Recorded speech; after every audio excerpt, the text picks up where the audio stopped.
आज हम लोग सबसे पहले पढ़ेंगे हिंदू धर्म के 16 संस्कार। ठीक है। हिंदू धर्म में ये जो 16 संस्कार हैं, ये कहाँ से आए? तो मनुस्मृति। ठीक है। मनुस्मृति में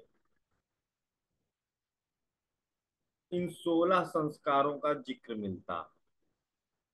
बहुत से लोग जो यहाँ बैठे हुए होंगे, इन 16 में से कुछ संस्कार सबका हुआ होगा। अभी हम लोग पढ़ेंगे तो देखेंगे, पता चलेगा कौन कौन संस्कार किसका किसका हुआ। पहले तो बताओ, संस्कार यहाँ आया है कि नहीं क्लास में? नहीं है? आए हैं सर, आए हैं। हाँ ठीक है। तुमसे भी नहीं ऑन हो रहा था एप्लीकेशन पे? सर ज्वाइन किए थे, फिर अपने आप बैक हो जा रहा था कैसे? अच्छा अच्छा, ये इशू है क्या? चलो मैं इनसे बात करता हूँ, एप्लीकेशन वालों से। बैक क्यों हो जा रहा है? और डायरेक्ट उससे पोर्टल से लॉगिन कर लेते UPSC Kurukshetra.com से, तो उससे भी हो जाता। ठीक है। चलिए देखते हैं, कल बात करूंगा। अभी नया नया है तो कुछ गड़बड़ होती है। ये गौतम ऋषि के द्वारा 16 संस्कारों का सृजन किया गया, जो कि शुभता लाते हैं। तो साथ ही साथ ये मंत्रोच्चार और इन सब चीजों के माध्यम से लंबी आयु और मनोकामनाओं की पूर्ति के लिए, अच्छे भाग्य के लिए ये संस्कार जो है मनाए जाते हैं। तो सबसे पहला संस्कार जो है वो है गर्भधान संस्कार। 16 संस्कारों में पहला संस्कार है गर्भधान संस्कार। यह संस्कार पुरुष और स्त्री के बीच संतान प्राप्ति के लिए किया जाता है। मतलब जब शिशु, है ना, अभी धरती पे नहीं आया, उसको धरती पे लाने की प्लानिंग चल रही है ना, ताकि गर्भ धारण हो विवाह के उपरांत। अभी क्या है, वो इसे गोद भराई के नाम से लोग जानते हैं, है ना, गोद भराई के नाम से जानते हैं। इस विवाह के उपरांत संतान उत्पन्न हो, कोई व्यवधान ना हो, तो गोद भराई होता है। अभी क्या है, ये पहले भी हो जाता है। आप लोगों के परिवार में किसी की शादी हुई हो तो गोद भराई वाला यस सर। देख। जब एंगेजमेंट होती है ना तो साथ साथ में ही हो जाता है। हाँ, क्या प्रक्रिया होती है इसमें? सर हम तो गए नहीं, क्योंकि मैं जब था ना घर पे, तो मेरा उस समय एग्जाम था इंटर का, तो मेरे को नहीं पता क्या होता है। बस इतना पता कि एंगेजमेंट के साथ ही ये हो जाता है। एंगेजमेंट के साथ ही हो सकता है। नहीं, शादी के बाद वैसे होता है, ये होना चाहिए, नियम यही है। लेकिन अब ये जो एंगेजमेंट हो गया और बहुत सारी चीजें आई, है ना, तो उस कारण से चीजें चेंज हुई। ये इसलिए होता है कि जो विवाह हो रहा है, विवाह के उपरांत गर्भ ठहरे, कोई दिक्कत ना हो, और गर्भ में कोई उन्नत क्वालिटी का जीव आए, है ना, जो समाज के लिए हितकारी हो। तो गोद भराई कह लो चाहे गर्भधारण संस्कार, पहला संस्कार है, जो हमारे जन्म से पूर्व ही माता पिता, है ना, बनाते हैं, ताकि हम पैदा हो तो हम अच्छे इंसान होकर के पैदा हो। दूसरे नंबर पर जो संस्कार है उसे पुंसवन संस्कार कहा जाता है। संस्कारों से क्वेश्चन खूब बने हैं, ध्यान रखना, है ना। ज्यादातर जो पेपर में पूछा गया है वो है यज्ञोपवीत संस्कार।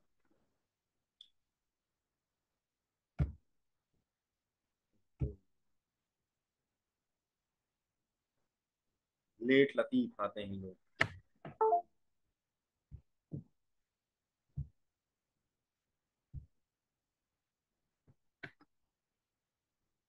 यज्ञोपवीत संस्कार, वो ज्यादा पेपर में पूछा गया है। दूसरे नंबर पर जो संस्कार है उसे कहते हैं पुंसवन संस्कार।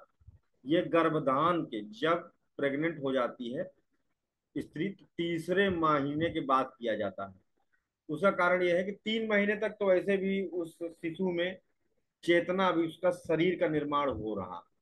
इस 3 महीने के दौरान शिशु के गर्भ में शरीर, सॉरी, माता के गर्भ में शिशु का शरीर बन रहा होता है।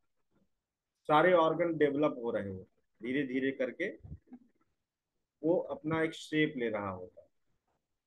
तो 3 महीना का जब हो जाता है शिशु, तो उसके बाद उसमें आ जाता है जान, चेतना, है ना, धड़कने वड़कने स्टार्ट हो जाती है काम करना। तो इसीलिए कहते हैं कि ये वो समय होता है जब गर्भपात की स्थिति काफी ज्यादा होती है। तीसरे महीने गर्भपात की समस्याएं बहुत सारी महिलाओं को देखने को पाती हैं। तो गर्भपात ना हो और शिशु के धड़कने अब स्टार्ट होने वाली है ना, शिशु में जान आने वाली है। तो जो जान आवे कोई देवात्मा की आवे, दुरात्मा की ना आवे।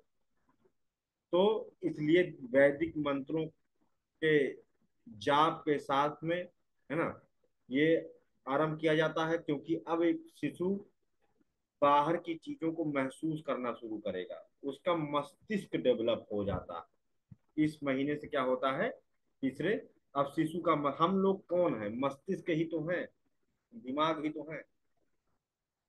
दिमाग ना हो तो हमारा शरीर क्या है, जॉम्बी है। तो अब उसका मस्तिष्क का विकास होगा, तो मस्तिष्क का विकास नियम कानून के साथ हो, अच्छी संस्कार के साथ में हो, इसलिए जो है पुंसवन संस्कार जो है मनाया जाता है। तीसरा है सीमांतोन्नयन संस्कार। सीमांतोन्नयन संस्कार तीसरा नंबर पर संस्कार है, ये पेपर में पूछा गया है। यूपी पीसीएस में पूछा गया है कि सीमांतोन्नयन संस्कार निम्नलिखित में से कौन से क्रम का संस्कार है, तो तीसरा संस्कार। इस संस्कार में गर्भवती स्त्री के सिर में धागा बांधकर उसे बच्चे की सुरक्षा का संकेत दिया जाता है। इसमें वो जो है, जो गर्भवती स्त्री होती है बैठती है, और उसके बाद उसके सर में धागा बांधा जाता है, जनेऊ वाला जो धागा होता है, कच्चा सूत, उसको उसके सर में बांधते हैं। इस तरह से भी प्रश्न बनता है कि कौन से संस्कार में स्त्री के मस्तक पर धागा बांधा जाता है, गर्भवती स्त्री के मस्तक पर धागा बांधा जाता है, तो सीमांतोन्नयन, है ना, संस्कार है। ये क्या होता है, ये एक तरह का एक्यूप्रेशर जो है एक्टिविटी, एक्यूप्रेशर सही किया जाता है, जो बच्चे को गर्भपात से बचाने के लिए यह संस्कार होता है। अब बच्चा जो है बहुत कुछ महसूस कर रहा होता है। बच्चा माता के आंखों के माध्यम से, माता के कान के माध्यम से, माता के अनुभूति के माध्यम से बाहर की चीजों को ग्रहण कर रहा होता है। ठीक है, ये पांचवें या सातवें माह, पांचवें या सातवें माह पर किया जाता है। बेस्ट टाइम है इसका 7वां महीना, जब पूरी तरह से बच्चा, शरीर के अंग उसके विकसित हो चुके हैं और वो महसूस कर रहा है। ये वही समय है जब, अगर आप याद करो, अर्जुन अपनी पत्नी सुभद्रा को ज्ञान दे रहे थे चक्रव्यूह तोड़ने का, तो 7 माह के थे अभिमन्यु, और माता के गर्भ में जो वो सुन रही थी तो वह भी सुन रहे थे। ये वह समय होता है जब माता को कोई डांटे तो शिशु अंदर से क्रोधित होता, माता अगर दुखी होती तो वहां शिशु को अंदर टेंशन होती है, यहां तक कि वो जो उसको डांट रहा है माँ को, है ना, उसको दंड देने तक की भावना उसके शरीर में आती, कि उसका बस चले तो उसको मार दे। शिशु अंदर दिमाग कर, इतना वो महसूस कर रहा होता, उसकी कॉन्सियसनेस काफी एक्टिव होती, उसकी चेतना शक्ति काफी विकसित होती, वो सब महसूस कर रहा होता और देख रहा होता। तो इसलिए कहा जाता है कि उस दौरान, 5वें माह के बाद, स्त्री को अच्छी अच्छी चीजें सुननी चाहिए, देखनी चाहिए, है ना, कृष्ण और राम जैसे करेक्टर्स के बारे में सुनना चाहिए, जिससे कि संतान राम और कृष्ण जैसी हो। तो बहुत सारे लोग क्या करते हैं, डेली कहते हैं कि तुम रामायण पढ़ो, भागवत देखो, जो गर्भवती महिलाएं होती उनको, है ना। लेकिन इसी चक्कर में कभी कभी क्या होता है कि रामायण सुन रहे हैं तो बच्चा रावण के करेक्टर ज्यादा प्रभावित हो जाता है ना। दुशासन करेक्टर ज्यादा प्रभावित हो जाता है, दुर्योधन करेक्टर ज्यादा प्रभावित हो जाता है कृष्ण, जबकि प्रभावित करवाना था कृष्ण के करेक्टर से, है ना। तो भजन वजन सुनना ज्यादा अच्छा है जिसमें ईश्वर के बारे में वर्णन हो। मार कूट के बारे में लंका कांड मत सुनो, जहां पर युद्ध हो रहा, नहीं तो संतान भी उसी तरह की होगी। अब ये पहला संस्कार है जो संतान के जन्म लेने के बाद होता है, किया जाता है। चौथे नंबर पर आता है जात कर्म संस्कार, चौथा संस्कार। और पूछा जाए कि शिशु के जन्म लेने के बाद होने वाला पहला संस्कार कौन सा है, तो वो है जात कर्म संस्कार। बच्चा पैदा होता है तो जिसके पास जो सामर्थ्य, जिसके पास पैसा नहीं है, वो नीम के जो सीका होता है उससे, जिनके पास ज्यादा पैसा है तो पहले से ला करके रखे होते हैं चांदी या सोने की पेन, तलाई, तो शहद और घी में डुबा करके उसकी जीभ, छोटे बच्चे की जीभ पर, है ना, ओम लिखा जाता है। उसकी जीभ पर ओम लिख देते। और इस दौरान जो पंडित जी होते हैं वेद मंत्रों का वाचन कर रहे होते हैं, और बच्चा भी क्या कर रहा होता है, रो रहा होता है ना। ऐसा करने से जो शिशु कहते हैं कि जो अपने पूर्व जन्म में कोई पाप या कुछ कर्म दोष लेकर के आया हो, तो वो दोष मुक्त हो जाता है, उसकी स्टार्टिंग अच्छी होती है। इसे कहते हैं जात कर्म संस्कार। इसके पीछे भी एक वैज्ञानिक कारण है। अब ज्यादातर बच्चे गूंगे पैदा होते हैं, पहले गूंगे बच्चे नहीं पैदा होते थे उतने ज्यादा। दरअसल क्या होता है कि जब शिशु जन्म लेता है तो उसका जीवा जो होती है अंदर, वो अगर थोड़ी, बच्चे के जन्म के बाद अगर घंटा डेढ़ घंटा तक उसकी जीभ को हिलाने डुलाने का प्रयत्न न किया जाए, तो ये संभावना होती है कि कहीं उसकी जीभ लॉक ना हो जाए। जीभ लॉक होने की एक समस्या होती है, बहुत सारे बच्चों में देखी जाती है। तो जात कर्म संस्कार का सिर्फ मतलब यह है कि संतान के उत्पन्न होने के तुरंत बाद, है ना, घंटे भर के भीतर ही, लोग तुरंत ही 10-15 मिनट में कर देते हैं, उसकी जीभ को, मुंह खोल करके उसकी जीभ को खींचा जाता है, और उसके बाद उस सलाई से उस पर ये ओम बनाया जाता है। एक प्रकार की गुदगुदी होती है, तो पहले तो जीभ खींचे, है ना, तो उससे जो कहीं फंसी होगी तो खुल जाएगी। ऊपर से उसके बाद उस पर जब ओम लिखते हैं, तो यहाँ जरूरी नहीं कि आप ओम ही लिखो, आप कुछ लिख दो। उसके जिह्वा पर एक गुदगुदी टाइप की होती है, और गुदगुदी के कारण उसके गले के पास यहाँ पर एक्यूप्रेशर का काम होता है, जिससे कि जो ब्लॉकेज वगैरह होते हैं यहाँ, यहाँ से खुल जाते हैं। तो इसका भी एक वैज्ञानिक कारण, इसे कहते हैं जात कर्म संस्कार। हर एक चीज का कुछ ना कुछ वैज्ञानिक कारण रहा है। जो अंधविश्वास है वो अंधविश्वास कहा जाएगा, जिसके पीछे वैज्ञानिक कारण है वो मैं आपको उसको उसको वैज्ञानिक कारण सहित आपको बताऊंगा भी। अगला है नामकरण संस्कार। नामकरण संस्कार, इस संस्कार में बच्चे को नाम 11 दिन बाद होता है, शिशु के जन्म के 11 दिन बाद होता है। इसमें जो पंडित जी आते हैं, बच्चे को एक नाम मिलना बहुत जरूरी है, क्योंकि वो नाम ही हमारी पहचान होती है। अभी इतने बच्चे हैं, अगर मुझे पूछना हो किसी बच्चे से कि भला भला तुम बताओ इसके बारे में, तो मैं कैसे बोलूंगा कि कौन बताए। अभी मैं कह दूं कि अंजलि, कहीं हाँ सर, रुचि, तो बताओगे, है ना। नहीं तो बिना नाम के आपका इस दुनिया में कोई काम नहीं। हर चीज आपके नाम से ही जुड़ा हुआ है, तो वो नाम आपको मिलता है, पहला नाम। और ये नाम कौन देता है? कुल गुरु। जो भी उस घर के कुल गुरु होते हैं, पंडित जी आते हैं, 11वें दिन ये नाम दिया जाता है। गुरु जी आएंगे, इसमें कोई बहुत ज्यादा नहीं होता है खिलाया पिलाया जाए, कुछ नहीं। गुरु जी सिंपल आएंगे, चुप्पे से कमरे में भी हो सकता है। उद्देश्य यह है कि नाम रखा जाए। तो उसमें वो पत्रा निकालते हैं। ये नाम ऐसे नहीं होता है कि कुछ नाम रख दो, ये आपका डिफॉल्ट नेम होता है।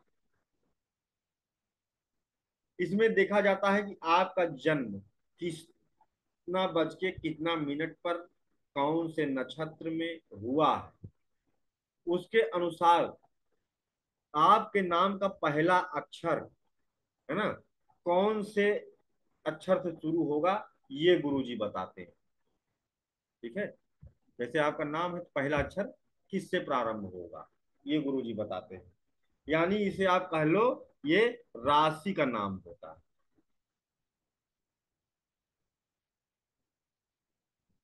ठीक है, राशि नाम। अब जब ये राशि नाम की जरूरत तब पड़ती है जब आपका शादी विवाह होगा या कोई चीज विचारनी होगी, तो इससे आपका पता चल जाता है कि राशि का है। कौन से नक्षत्र में आप पैदा हुए थे, ये भी पता चल जाता है। और कौन से नक्षत्र के कौन से चरण में पैदा हुए थे, है ना, ये भी पता चल जाता है। हर 4 चरण है ना। ये वाली बात आप लोग पता है? आप लोगों को अपने राशि के नाम पता है क्या?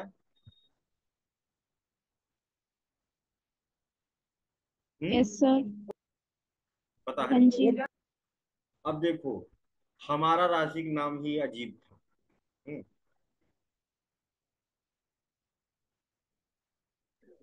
सर अश्लेषा का चौथा चरण। सर व्हाट्सएप पे क्या हो गया? सर व्हाट्सएप पे जूम लिंक का है। जूम का लिंक एक बार फिर से सेंड कर दीजिए। कई बच्चे हैं जो प्रॉब्लम में बोल रहे हैं लॉगिंग नहीं हो रहा है। व्हाट्सएप पे मैसेज कर रहे हैं ग्रुप में। ये जो भेजे हैं, क्या भेजे हैं इन लोगों को? एकदम बड़े। एक-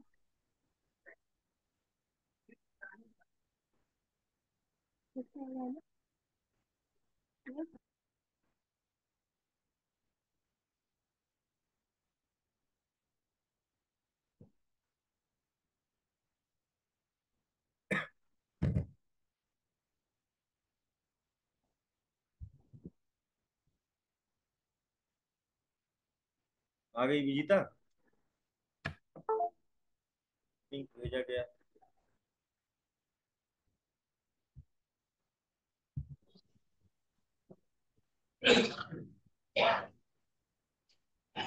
एप्लीकेशन से अभी तुम लोगों का मामला नहीं बन पाया है। चलो कल देखते हैं कैसे क्या है। तो यहाँ पर हम लोग बात कर रहे थे 5वें संस्कार की, है ना। 5वां संस्कार है नामकरण संस्कार।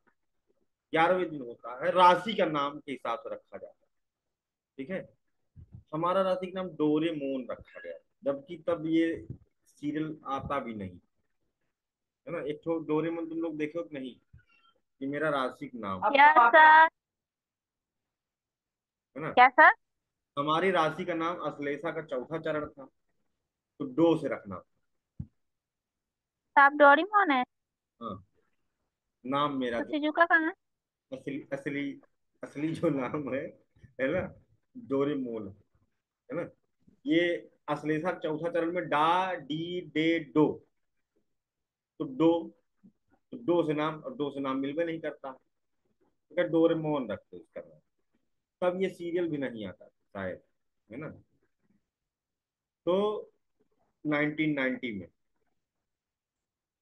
तो डोरेमोन जब क्या कहते हैं नाम रख दिया, बाद में सीरियल आया। तो डोरेमोन का एक तो एलियन है ना शायद, कोई ऊपर से आया यस। है ना। Yes sir.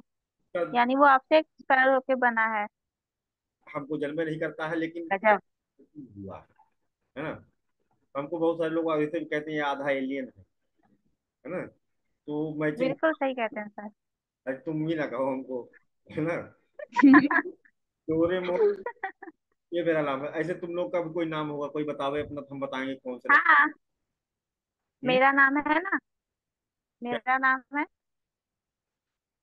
रुक्मणी राशिका। तुम्हारा तो है ना, बड़ा बढ़िया नाम, रा री रे रू, है ना। तो राशि कौन सी? तुला राशि, तुला राशि है। हाँ, तुला राशि, है ना। तुला राशि है, और राशि का नाम है आपका रुक्मिणी। तो इसी तरह से सबके राशि के नाम रख के वो गुरुजी जाते हैं। और उसके बाद फिर उसी दिन माता पिता कुछ नाम रखते हैं। गुरु जी का नाम क्या हो गया, वो राशि वाला नाम हो गया, वो पक्का नाम हो, बदल नहीं सकता, है ना।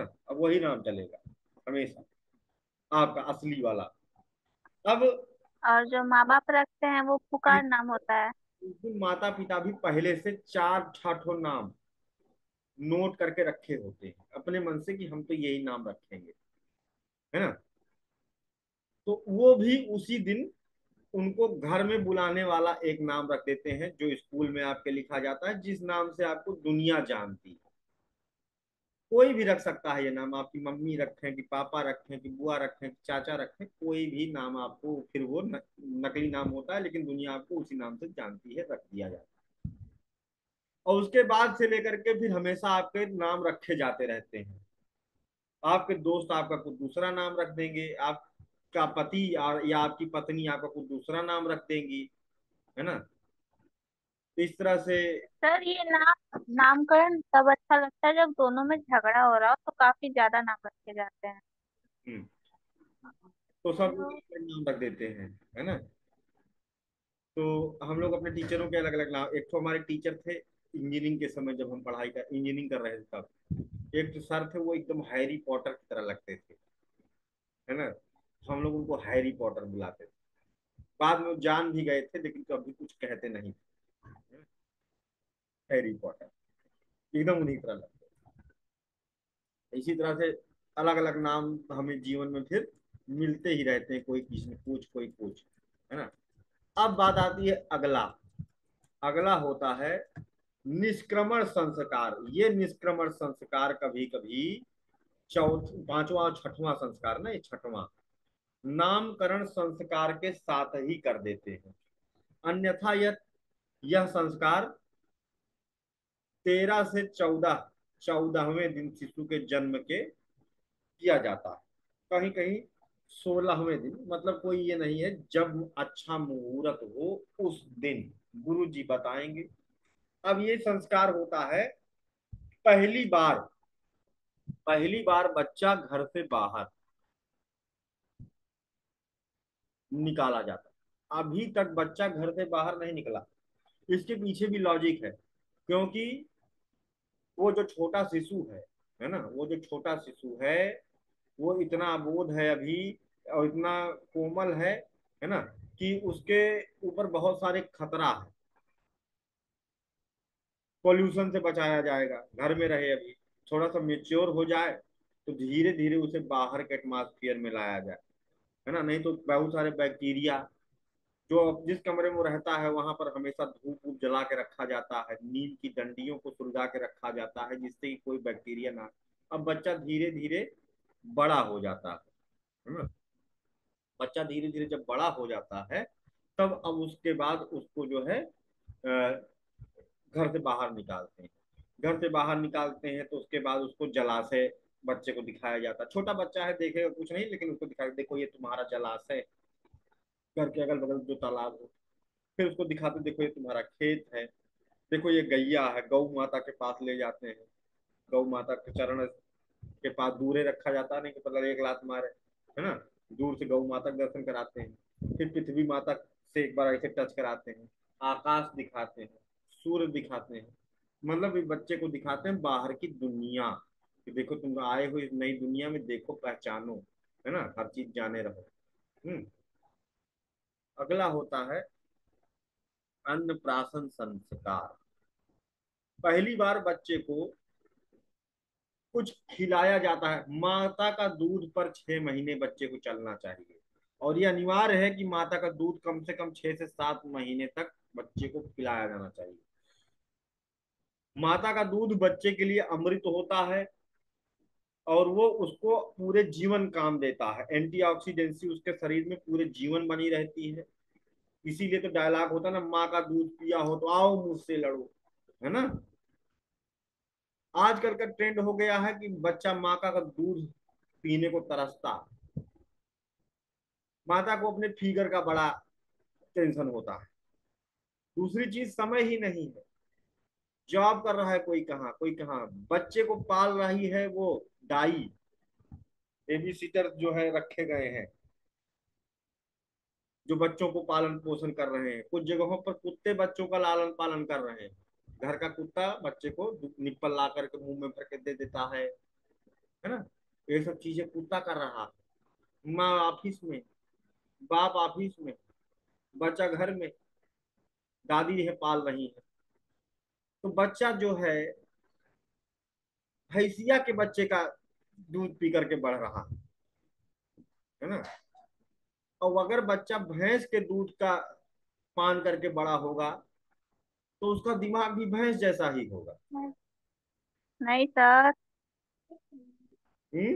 मोटी बुद्धि हो जाएगा ना फिर वो। भैंस जैसा ही दिमाग हो। और ये नुकसानदायक भी होता है, क्योंकि जो भैंस का दूध है या गाय का भी ले लो, छोटा बच्चे की पाचन शक्ति नहीं है तो उस इतने मोटे दूध को पचा सके। कितना भी पानी मिला दो, उसमें घी ज्यादा है। माँ का दूध ही बच्चे को चाहिए होता है 6 महीना तक, दूसरा कुछ नहीं। ठीक है।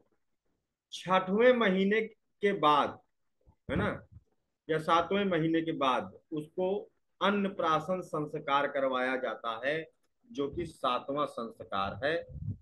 और इस दिन उसे गरीब लोग खिचड़ी खिलाते हैं, और अमीर लोग जो होते हैं शहद और घी भी जो है का भक्षण कराते हैं।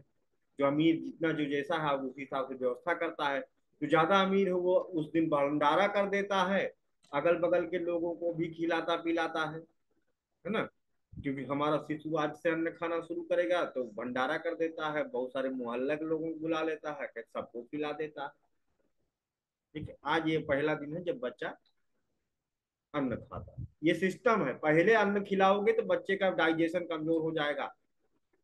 और दूध केवल माँ का, इसको ध्यान रखो। डॉक्टर भी यही कहते हैं ना, डॉक्टर भी तो यही कहते हैं कि माँ का दूध पिलाओ 6 महीना, निप्पल बिल्कुल न दो ना। ये जरूरी चीज है। जिसने माँ का दूध नहीं पिया है 7